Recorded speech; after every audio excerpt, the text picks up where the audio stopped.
Hello friends, जय माता दी। कैसे हैं आप सब दोस्तों। आज एक ऐसे दिव्य सुगंधित सुंदर आयुर्वेद में रामबाण माने जाने वाले और आध्यात्मिक ऊर्जा का प्रतीक महालक्ष्मी माँ का प्रिय पुष्प, नजर दोष हो, सौभाग्य वृद्धि हो, तंत्र मंत्र हो, चर्म रोग हो, सभी के इलाज में प्रयोग आने वाले एक खास पुष्प यानी फूल की मैं बात बता रही हूँ, जिसका उपयोग तंत्र में खास रूप से किया जाता है। आयुर्वेद में घरेलू इलाज में इस पौधे की जड़ की छाल को पीसकर लगाने से घाव हो, कुष्ठ रोग हो, खुजली हो, सभी में लाभ की प्राप्ति होती है। इसकी सुगंध से ही तनाव और चिंता कम होने लगती है, मानसिक शांति मिलती है। इस पुष्प के तेल का उपयोग करने से सिर दर्द हो, माइग्रेन हो, ये ठीक हो जाते हैं और इसका इलाज किया जाता है। इस पौधे को अध्यात्म में विशेषकर इसके पुष्प माँ ललिता, अंबिका, त्रिपुर सुंदरी इनकी पूजा में श्रेष्ठ माना गया है। आप समझ चुके होंगे मैं कौन सी पुष्प की बात कर रही हूँ। जी हाँ दोस्तों, मैं चंपा की बात कर रही हूँ, जिसे पद्म पुष्प, मुचुकंद, कनक चंपा और भी 5 प्रकार के होते हैं, कई नामों से जाना जाता है। चंपा का पुष्प जो है इसका पौधा गुरुवार के दिन आपको घर में लगाना चाहिए। इसकी देखभाल करनी चाहिए, ये बहुत शुभ माना जाता है, सौभाग्य भी बढ़ता है।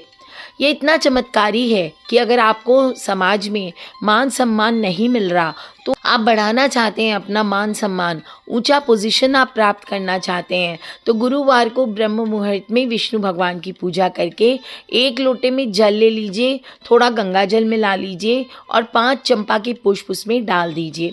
फिर कृष्ण भगवान हो, लड्डू गोपाल हो, भगवान विष्णु हो, किसी को भी 5 चंपा के पुष्प अर्पित कर दीजिए और ओम गोविंदाय नमः, ओम गोविंदाय नमः, ओम गोविंदाय नमः इसका जाप आप 108 बार कीजिए।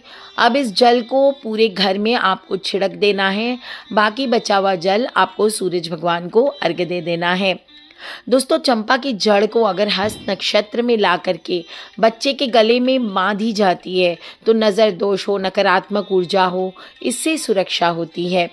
अगर आपको बिजनेस में, व्यापार में सफलता चाहिए तो गुरुवार के दिन विष्णु मंदिर में आप चंपा के फूल ले लीजिए और भगवान को अर्पित करके ओम गोविंदाय नमः, ओम गोविंदाय नमः, ओम गोविंदाय नमः बोलते हुए आप अर्पित करें ये फूल, आपको व्यवसाय में सफलता ज़रूर मिलेगी।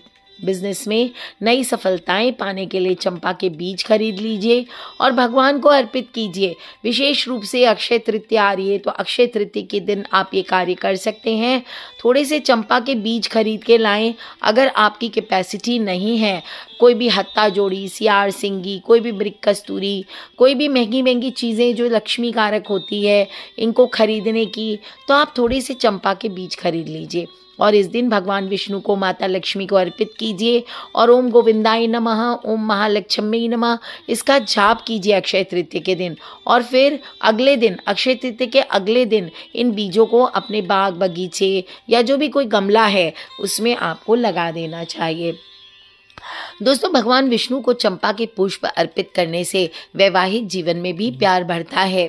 पति पत्नी में प्रेम बढ़ाने के लिए गुरुवार के दिन आप या अक्षय तृतीया के दिन गोविंदाय नमः या ओम नमो भगवते गोविंदाय नमः भगवान के गोविंद स्वरूप का इस दिन ध्यान करना चाहिए और उन्हें चंपा के फूलों की माला अर्पित कीजिए। आप देखेंगे विशेष रूप से अक्षय तृतीया के दिन या गुरुवार के दिन आप ये उपाय करते हैं तो पति पत्नी में प्यार बढ़ता है। अगर दोस्तों, बहुत ही दिव्य सुगंध, सुंदरता और आध्यात्मिक ऊर्जा का प्रतीक माना जाता है और कहते हैं कि सौभाग्य में वृद्धि करता है। तो अगर अदालत या कोई महत्वपूर्ण कार्य में जाने से पहले आप चंपा के फूल विष्णु भगवान को चढ़ाते हैं तो भी आपको अपने कार्य में सफलता मिलती है। दोस्तों, अगर आपके सिर में बहुत दर्द है तो चंपा के तेल का उपयोग करना भी बताया जाता है और माइग्रेन के लिए ये रामबाण कहा गया है।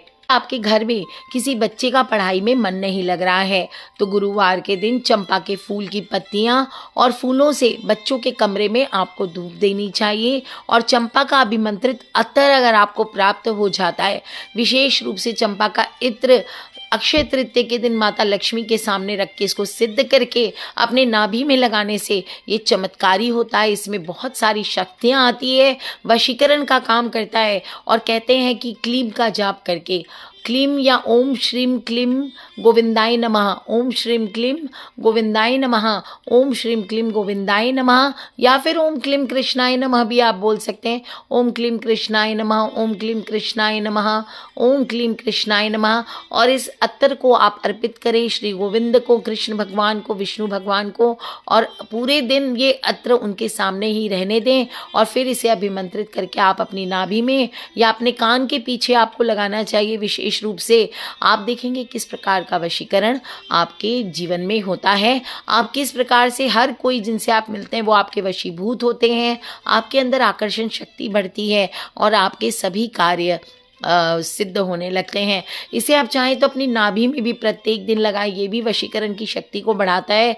और बच्चों को अगर लगाते हैं कान के पीछे तो उनकी स्मरण शक्ति तेज होती है, उनका जो पढ़ाई में फोकस है वो बढ़ता है। इसके साथ साथ बच्चों को एम का जाप कराना चाहिए। आगे मैं और भी चंपा के अत्र के बारे में आप सभी से आने वाले वीडियोज़ में बात करूँगी। आज मैंने बात की है चंपा के पौधे की दोस्तों। तो अक्षय तृतीया भी आ रहा है, आप इस दिन भी इसे घर ला सकते हैं या किसी भी गुरुवार को आप घर लाइए, ये अपने आप में चमत्कारी होता है और इसे यूज़ अवश्य कीजिए। आज के लिए इतना ही दोस्तों, खिलखिलाते रहे, मुस्कुराते रहे।